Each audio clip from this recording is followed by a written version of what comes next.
प्राचीन काल की बात है। किसी नगर में एक बूढ़ी माई रहती थी। वह सूर्य भगवान की भक्त थी।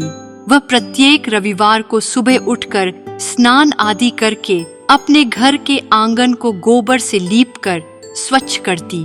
उसके बाद सूर्य भगवान की पूजा करती, फिर भोजन तैयार करती और भगवान को भोग लगाती। उसके बाद स्वयं भोजन करती थी।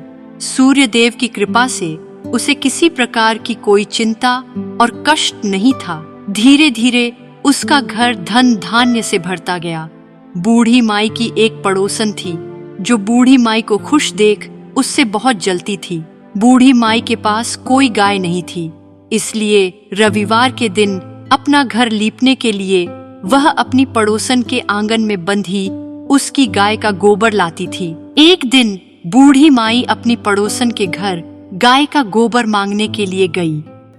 अरे बुढ़िया, तू फिर आज गोबर मांगने आ रही है। मेरे यहाँ से गोबर ले जाकर ना जाने क्या करती है। आज तो मैं ना दूंगी इसे गोबर। बहन, थोड़ा गाय का गोबर मिलेगा क्या? आज रविवार है और मुझे आंगन लीपकर सूर्यदेव की पूजा करनी है। माँ जी, गोबर तो अब नहीं मिल पाएगा। ऐसा क्यों? क्योंकि अब गाय नहीं रही, उसे बेच दिया हमने। गाय दूध अच्छे से देती नहीं थी, ऊपर से उसका खाद पानी का सारा बोझ बढ़ गया था, तो इसलिए बेच दिया। अब खाली गोबर के लिए तो गाय पालेंगे नहीं, है ना? बूढ़ी माई सब समझ गई कि उसकी पड़ोसन जानबूझकर उसे गाय का गोबर नहीं दे रही है, लेकिन वो बिना कुछ कहे वहां से चली जाती है। हे सूर्य भगवान, गोबर न मिलने की वजह से मैं अभागन तेरी पूजा न कर सकी, मुझे क्षमा करना। रविवार को गोबर न मिलने से बूढ़ी माई अपना आंगन नहीं लीप सकी। आंगन न लीप पाने के कारण उसने भोजन भी नहीं पकाया, ना ही उसने सूर्य भगवान को भोग लगाया और स्वयं भी भोजन नहीं किया। सूर्यास्त होने पर वो भूखी प्यासी सो गई। रात्रि में सूर्य भगवान ने उसे स्वप्न में दर्शन दिए। माते, मैं तेरे भोग की प्रतीक्षा कर रहा था, लेकिन आज के दिन तूने मुझे भोग नहीं लगाया, क्यों? क्षमा चाहूंगी सूर्यदेव। वो क्या है कि मेरे पास कोई गाय नहीं है। मैं इस रविवार घर लीपने के लिए अपनी पड़ोसन से गाय का गोबर मांग कर लाती हूँ और उससे ही घर लीपती हूँ, लेकिन आज उसने गोबर देने से मना कर दिया, इसलिए ना मैं घर लीप पाई और ना ही भोग चढ़ा पाई। बस इतनी सी बात है। मैं अभी तेरी ये समस्या दूर करता हूं। जा, जब तू भोर में उठेगी तो अपने घर के बाहर एक सुंदर से गाय व बछड़े को पाएगी। ऐसा कहकर सूर्यदेव अंतर्ध्यान हो गए। प्रातःकाल सूर्योदय से पूर्व उस बूढ़ी माई की आंखें खुली तो वो उठकर अपने घर के बाहर गई। वहां एक सुंदर गाय और बछड़े को देखकर वो हैरान हो गई। वो समझ गई कि ये सब सूर्यदेव की माया है। हे सूर्यदेव, आपकी माया अद्भुत है। जय सूर्यदेव, जय सूर्यदेव। ऐसा कहकर बूढ़ी माई वापस अपने घर में चली जाती है। उसी समय वहां से उसकी पड़ोसन गुजर रही थी। उसकी नजर उस गाय और बछड़े पर पड़ती है। हे राम, ये सुंदर सी गाय इस बुढ़िया के घर में क्या कर रही है? तभी गाय ने सोने का गोबर किया। गोबर को देखकर उसकी आंखें फटी की फटी रह गईं। ये क्या जादू है? ये तो गाय सोने का गोबर कर रही है। पड़ोसन ने उस बूढ़ी माई को आसपास न पाकर तुरंत उस गोबर को उठाया और अपने घर ले गई तथा अपनी गाय का गोबर वहां रख आई। गाय प्रतिदिन सूर्योदय से पूर्व सोने का गोबर किया करती थी। अब वो रोज सुबह जल्दी उठ जाती और बूढ़ी माई की गाय के गोबर करने का इंतजार करती, और बूढ़ी माई के उठने के पहले पड़ोसन उस गोबर को उठाकर ले जाती। बूढ़ी माई को सोने के गोबर के बारे में कुछ पता ही नहीं चला। सोने के गोबर से पड़ोसन कुछ ही दिनों में धनवान हो गई। वो पहले की तरह हर रविवार को सूर्यदेव का व्रत करती रही और कथा सुनती रही। एक रात सूर्य भगवान ने तेज आंधी चलाई। जिसके कारण बूढ़ी माई ने गाय को घर के अंदर बांध दिया। गाय के अंदर बंधे होने की वजह से उस दिन पड़ोसन उसका गोबर नहीं उठा पाई।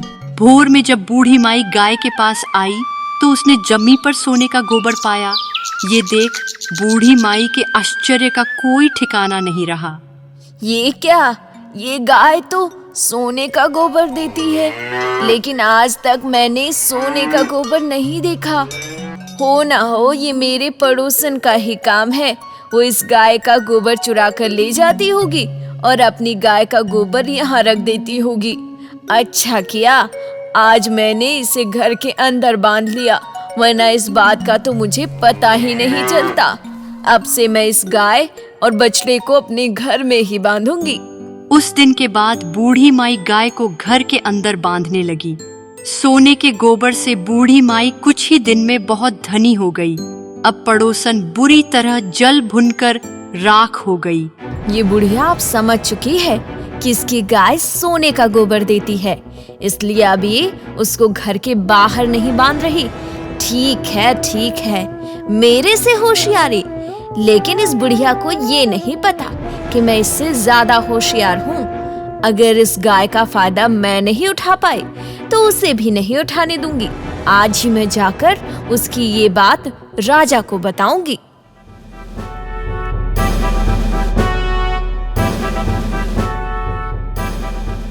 राजा की जय हो। बताइए, आपके यहाँ आने का कारण क्या है? राजा जी, कारण तो केवल एक गाय है। गाय? कैसी गाय? राजा जी, आज मैंने एक ऐसी अद्भुत गाय देखी है जिसके बारे में जितना बोलूं उतना कम है।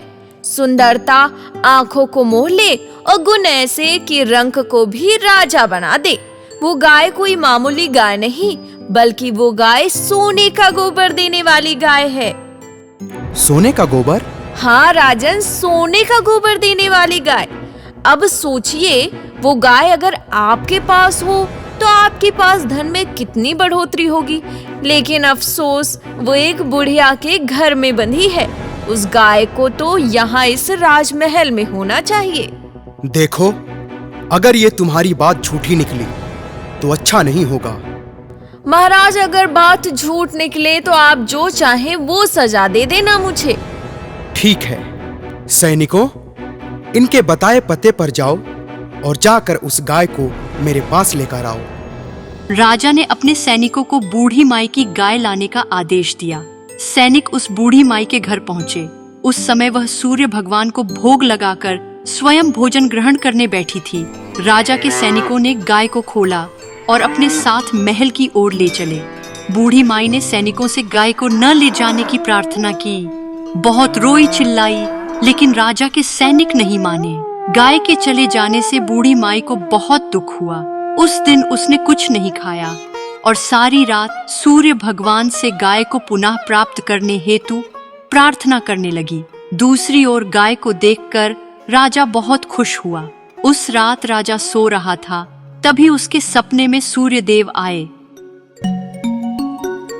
राजन, जो गाय तुम लेकर आए हो, वो गाय मैंने उस बुढ़िया को वरदान स्वरूप दिया था। वो बुढ़िया हर रविवार को मेरी पूजा करती थी।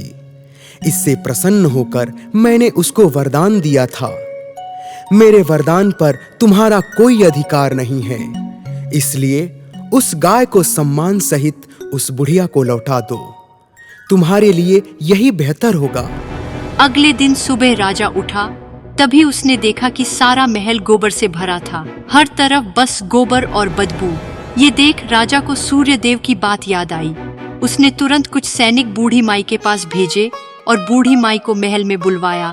उससे अपने किए की माफी मांगी और गाय को उस बूढ़ी माई को सौंप दिया। वही और उस पड़ोसन को दंड दिया।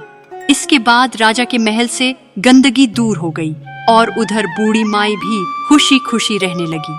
तब राजा ने पूरे शहर में ये घोषणा कराई कि आज से नगर की हर स्त्री रविवार को गाय के गोबर से घर लिपकर सूर्य देव की पूजा करेगी।